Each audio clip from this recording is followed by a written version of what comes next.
Hey, deconverts. Karen was going to call you beloveds. I know. So that's not creepy at all. I don't even like, hey guys, like, hate it.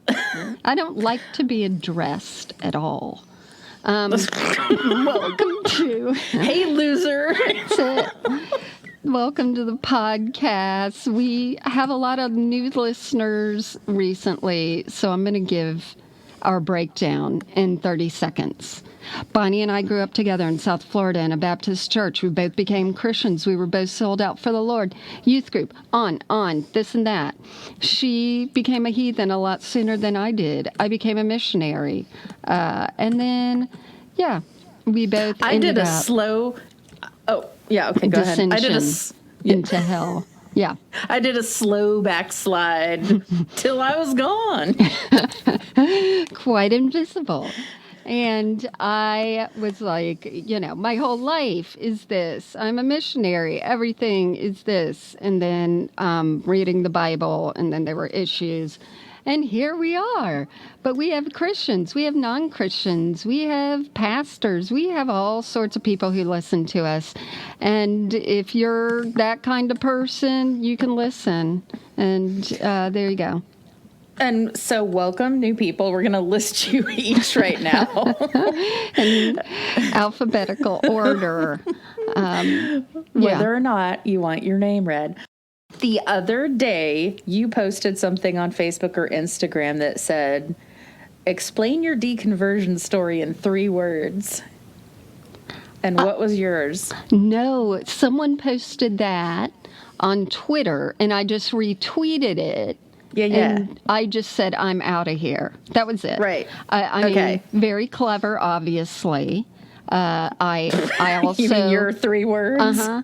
Okay. I combined 2 words to give me really 4 words, but I coined that middle one. Right. So it was a clever use of grammar. I was driving at the time that I read that, but I thought, okay, for me, small group reject. That's really what just set me off. Yeah. And made me tell them just to go take a flying leap. I've got TV to watch on Sundays. I showed them. Well, we talked about, tons of people are deconstructing or deconverting in one way or another, but what really sparks it off is distance. So you not being accepted. They literally told me, no, we don't have any small groups that'll work for you right now. I'm like, but I'm willing to go farther away than my general neighborhood. I'll just sit in the corner. I'll bring my own chair. I'll bring the corn chips. No. So I don't know what they thought. You could I'd have keep been trying. An angel visiting Earth, and they rejected you. Oh, yeah. And that's... See those feet right there? When there were just 2 footsteps, that was me walking away from your small group. By myself in the By myself. In a van. Yeah, and mine was just... mine was... tough with the old Bible and lots of stuff. But we're not going to bore you with us. But you can find out more about what we do and us on all our social media. There's TikTok, where I'm now a monster, Twitter, where I forget about it. We have a Facebook group that runs itself. I just get in there and take down any drawn pictures of buttholes or things Penises. like that. And then I steal the memes and put them on Instagram, and people are like, oh, you're so funny. And I'm like, yes, I am. Yes, I made that meme. I drew it. Look how many different kinds of media I can do. I can do cartoon drawings. I now do paintings you can find in your thrift store. Paintings. This is a meme. But you can find us on all those. And then our newsletter, which is our sponsorship. So for $7 a month, you can sponsor us and keep the pod going, all the things we do. We're doing more. And it also just is, and we write little personal bits in the newsletter too. We reveal ourselves is what we do. Yeah, right in a little there. bit. And it's starting to be a community. I hope it can be more and more. Question and answer, all that good stuff. And in there, we give away an Illuminidals celebrity candle once a month because we love them. And the winner of the drawing this month was someone who has been with us since the beginning. Yeah. Addie. Yeah. So just want to thank them for the support and can't wait to see what they pick out for their candle, because you can get Little Nas, you can get Kim Kardashian crying, you can get one of those people that hit balls and throw them and kick them on ESPN, lots of different people. I'm so glad it was Addie, because if we had faked it and faked a drawing, that's who we probably would have drawn. Well, did you see it happen? I saw it live. No, you didn't. You don't know? I took little snapshots. So maybe this is all. And next month, guess who we picked? It's Addie again. Let's get into our letters that we have today, Benilda. Yeah. And it's, we have an all-male cast because, the patriarchy, why not? They want to be part of something, they take over. So we have 5 men's letters. 5? Today. 2. I mean 3. What? Yeah. I don't know what's happening. The men distracted me. So it's raining men. Hallelujah. Maybe they thought raining was REIGN, and that's why they've taken over. Probably. So this person says, let's see, I'm going to jump down to the end. He said it's okay to say his first name. So Justin, this is your letter. It says, when I was in 9th grade, I went to a Brian Duncan concert. All right, you're laughing, but I have to stop and go, who the heck's that? Brian Duncan. No, wait. Does he have a mullet? Yes, he has a mullet. Maybe not now. I don't know. He's one of the guys who had a lot of hair, which could mean like Andre Agassi. He has no hair now. I don't know. But that was fake, I know. I was very appalled. I was too, because that would be hot. Headband? There was something going on there, but how hot would it be to play tennis in the sun with a wig on? I mean, but it got him Brooke Shields. Did he take the headband off, though, and that was the hair? I'm not joking. I don't think so. I think it was somehow woven in and spiky and I don't remember. I read the book, but I don't have a good memory. But he really hated his dad for making him play tennis so much. And then he hated the game. And I'm like, if you hated it so much, I'm glad you're making the money from this book. But haha, because I checked it out from the library. Showed you. All right, so anyway, Brian Duncan. He had hair. Mullet guy. He had sort of boppy. He was sort of boppy music. The 80s and 90s started moving into this more like, if we were only allowed to dance, this might be fun. So he was one of those, lots of, jackets over T-shirts. And the jacket maybe sleeve. The jacket arm was pushed up? Yes, it was. Yes, it was. All right. I'll have to, because for some reason I seem to remember the guys in the Christian band that we knew liking Brian Duncan or saying something about him. I'm sure they did. Yeah. I don't know. Okay, so one day we're gonna be like Brian Duncan. All 5 of us. Okay, so let's see. Sorry. All right, so he went to this Brian Duncan concert in 9th grade. Rebecca St. James. Yes. Do we have to go through, like, Who's that? I liked her. I went to a small concert she was doing in a college in Nashville. There were like 50 of us there. And my friend elbowed me and she's like, oh, look at someone in back of you. And Rich Mullins was there. You don't know him, but he died.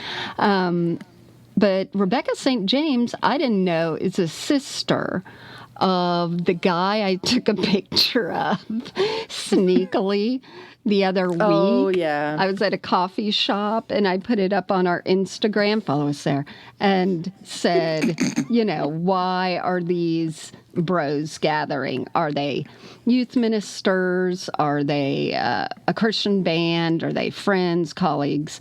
Anyway, one of them is part of a band and lives in my neighborhood. And my husband saw it and he's like, yeah, that's blah, blah, because they know each other. And he's like, that's Rebecca St. James's brother, I think. Oh. Anyway, Christian music. James St. James. So Rebecca St. James and a pre-Butterfly Kisses Bob Carlyle, I don't even care who that is, opened for him. It was just after her first album, and she was a teen heartthrob for us boys, so I was in love. It was a pretty fun night, and my dad drove in from out of town to take me. Oh, that's so sweet and weird. Get in, boys. Gonna take you. Right. He had just moved back from Kuwait, and as something to remind him of there, he had a trinket on his rearview mirror that was a Muslim symbol of some kind. Well, this is not good. When we got back to the car after the concert, there was a pre-made note on our car that said, "Be aware of New Age trinkets and the power that they can give to the enemy." I guess the enemy's Satan. My dad, half enraged, half laughing, said, "It's not even New Age." Then we drove off. The judgment and ignorance made it funny. He still has it on his car's rearview mirror 25 years later. Oh my gosh, that's funny. But it was pre-made, so they just if you had... They had those notes ready to go. Fuzzy dice, that's going on there. Ooh. Oh, that wouldn't be a New Age trinket. No, I guess it would be like the dangling crystals and stuff like that. Crystals and you know what this is? This is a dream catcher, y'all. Oh, yeah, those are satanic because they catch the devil, but they let go. Jesus is love. Oh. And you can't access it anymore. Is that on the instructions? Huh? Is that on the instructions? Yes. It's going to catch. My mom used to have something dangling from her rearview mirror, and it was a crystal. And so every time she would turn, the thing would turn the opposite way, and it would then swing in. I'm like, you got to get that thing down because it's distracting. Oh, doesn't matter. Was it one of those old prism ones? Now that I remember. Yeah. So they would be cut and they would almost be like glass, crystal, disco balls. So you would have it spinning all over the car. Refracting light. Well, we have smoke trapped and the windows up. And Bonnie and No, this was post-smoking. This was... Okay. So this one is from someone we know and love. This is from Bradley. How are you doing, Bradley? He says, "Hi, Karen and Bonnie. I've written to you before, but this time I thought I'd time travel back to the early 2000s. How do I say that? The 2000s, when I attended a small Christian college in the Midwest. Ironically, it was a biblical hermeneutics class I took there that kick-started... What's that? What's hermeneutics? It's about hermeneutics are the way of studying things. It's something to do... It's what... Okay, between you and I, Bonnie, and no one else, it's what young Christian men used to love to take and then say the word a lot as a really lame flex to the other females at the Christian people college. Who wouldn't be taking it. Right. You throw in a little bit about, and then my New Testament class, let me tell you. Hermeneutics. Okay. So this person, Bradley's taken hermeneutics, and that kick-started his deconversion, but that's a story for another letter. Today, I thought I'd share some fond memories from the men's dorm. Talk about air freshener. Okay, you know which of our friends I'm talking about when I tell you. If I drove by it today in a car, he would be furious that he was made to live in the shithole men's dorm from our college. It was awful. And ironically, it was named a female name, so it was even worse. We used to have like literal crack houses in a neighborhood where we grew up. That's where the men's dorm was. So, and some of them would have to walk. Like, it wasn't right around the campus. Right. We had a very disjointed campus to start with. But he also is upset with it as though he had no choice in life. He could have gone to school anywhere else. Look at what they had. And then remember when they had one day a year that the girls were allowed to go over and see how the guys lived. Yeah. One afternoon a year. And the guys would be allowed into the females, but it was like the RAs were everywhere. Rooms. Yeah. Yes. But okay, so one of my favorite things, though, is to think about the idea that all these Christian fathers and mothers were so happy to send their sons off. Like, oh, we're going to send them to Christian school and they're going to be good and they're not going to be getting girls pregnant. But meanwhile, we know how many of them were gay and probably going, being so excited to be free away from mom and dad. Like, look at all this, these prospective boyfriends. Right here in my own dorm. It took me so long to figure out. Like, I thought everyone that was going to go there were Christians. Like, I want to decide to go to a Christian college. And I would say most were, but a lot were sent there like, this is going to be a boarding school for my hellion preacher's kid. Shithead. Yeah. And I was always like shocked, and I heard different things that were going on, especially when we were all stuck in the chapel and they took roll and stuff, and you would have to give an excuse. But chapel was supposedly the time the couples got it on. Well, that's the first I've ever heard of that. Yeah. They found the guy that used to try and look like George Michael from the Freedom album, and his girlfriend having sex in the shower during chapel. That would be the best time to do it. Yeah. When everybody was occupado.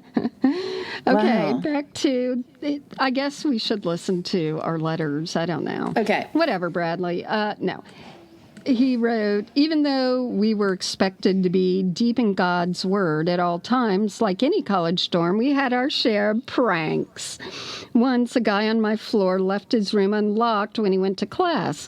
Some guy snuck in while he was out and hid a bowl of milk above the tiles of the drop ceiling in his room. Oh, no. Why are guys... we read about female ones doing the rapture prank, but guys are like, we're going to do something that uses food and smell. We're going to do genuine torture things. Oh my God. Because that's a stink. I had a glass of orange juice behind a speaker in my bedroom when I was a kid once, and I remember every day I'd go in there, what is that smell?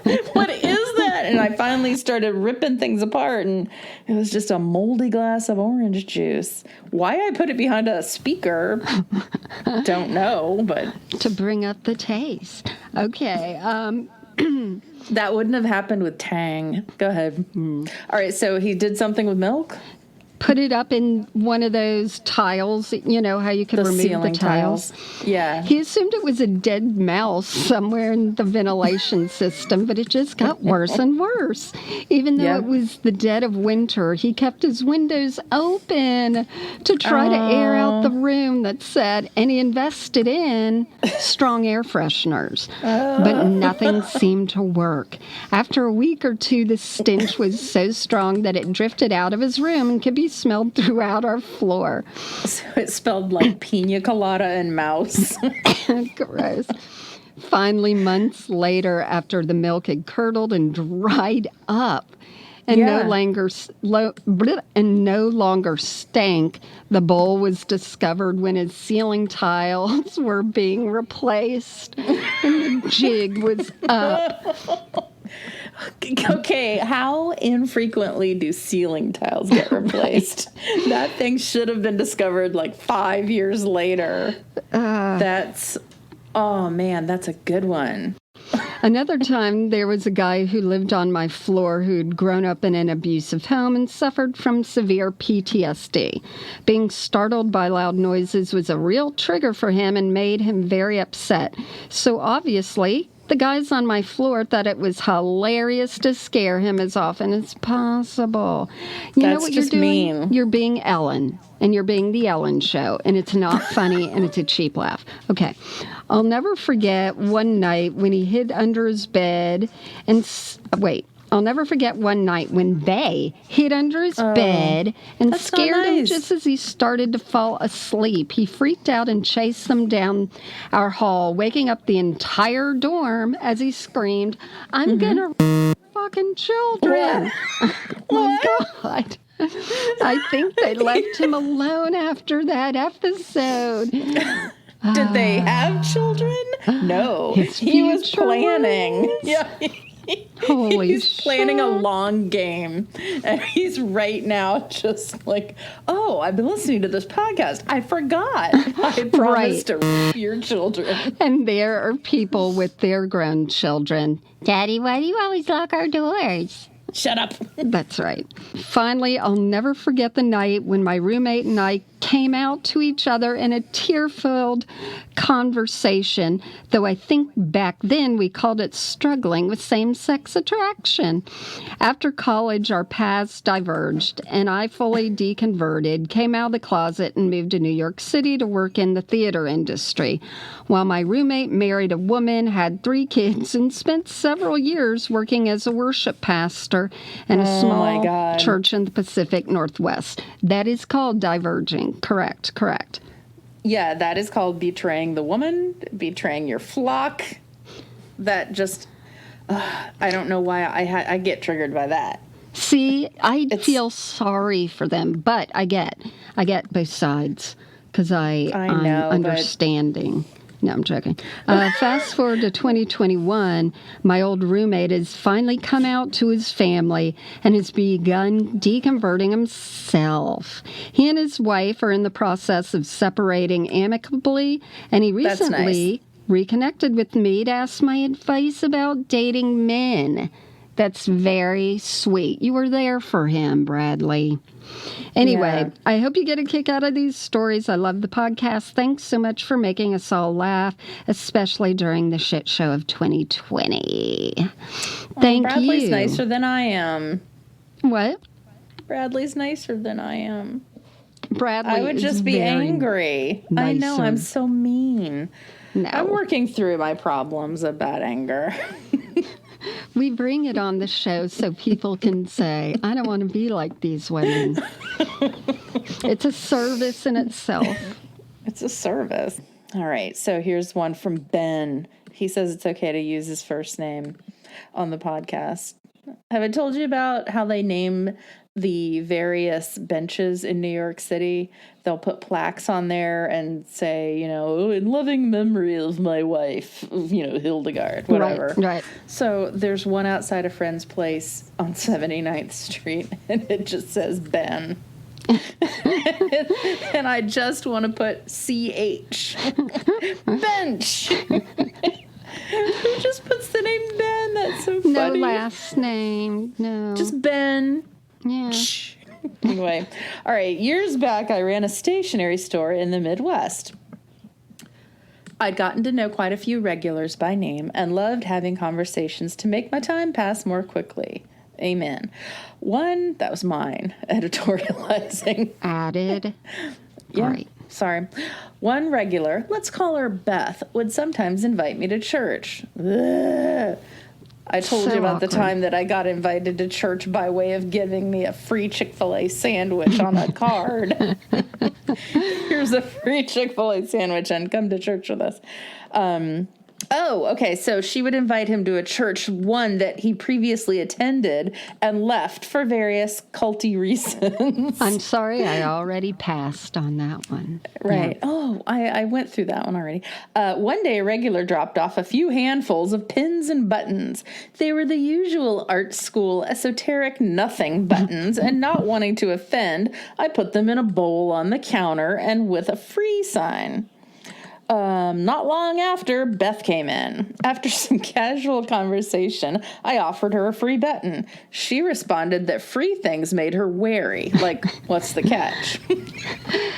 I responded off the cuff that that's how I felt when people would tell me about Jesus. She was flabbergasted and started stumbling over her own words, trying to justify why that was different. She quickly left without a button. I may have lost what? I was hoping he saw her come in and was like, have a button, but he'd open them all. So she just like put her hand in a porcupine and pulled out like they were all stuck on her fingers. He says, I may have lost a customer that day, but at least she quit inviting me to church. I've got more hilarious stories about this shitty Bible-thumping lady, but this'll do for today. Let's do it. Let's do a whole Beth podcast. And we can just keep doing more and more, and we'll call it Beth More. Christians get it. They get it. The whole inviting to church thing, I think I was telling you before, but maybe people don't listen to every single podcast and every word we say, but it was around Christmas time, and in my mailbox at work, there was a little flyer thing, but it was only, maybe 3x5, like, here, come to our Christmas service. And not everybody had one. So I was singled out. Yes, you were. It's like, I'm like, do they just think I'm the most evil one, the most in need of churchin', or the most possibly gullible, weak? Yeah. If you all want us to read your letters and then add in our own reminiscence of things, please go to deconversiontherapypodcast.com. Things aren't always up to date there, but you can see where you can send in your story, or you can suggest a story. We like to cover things where we can find the funny in things. You can always go to other very great podcasts that discuss the whole deconstruction issues. But that's not us. No, and you can just send it directly to deconversiontherapypodcast@gmail.com if you're at work and you want to look like you're sending an email. You can. I'm going to let that one slide. No, you can do that. What does that mean? She made a face, by the way, when I was saying that. Because those get lost in the hullabaloo of our... But, yeah, you can do all that. And then find us on all the places. And we will see you next week. And I've been told we need to bring back our Don't Be a Shit Pile. Oh, good. Okay. But we need to do it either together or one of us says shit and the other says pile. Okay. Don't be You can say the S word. What? You can say the dirty part. Okay. Don't be a shit. Pile. Ooh. I don't like it like that. But we'll do it.